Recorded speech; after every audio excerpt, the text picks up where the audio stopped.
Alright guys, so I've got FreeCAD pulled up and I just figured I'd show you guys how I made the lid for this receiver box.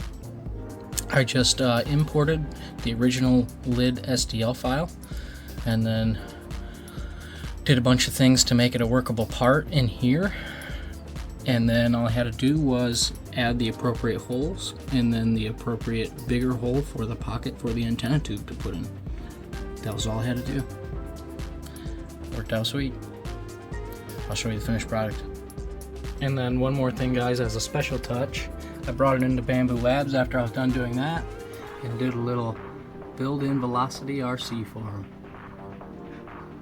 Figured you might like that, Mike. Alright guys, well here we are. There's the finished product. Now that is the tall one, and at Mike's request I've made some just 5 mils shorter, and I made him 2 of those. And I made him some extra lids with some different color combinations.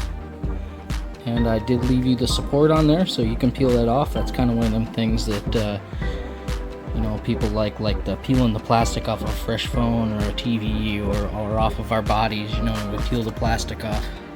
So you can peel the support. And I even put that in your little package. My girlfriend loves any excuse to use her label maker, so I'll have this all packaged up nice and neat for you. Lids with support.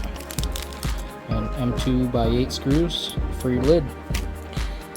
And the whole purpose of this was the dual antenna. So here's the prototype, the first one I printed. And antenna tubes just, you know,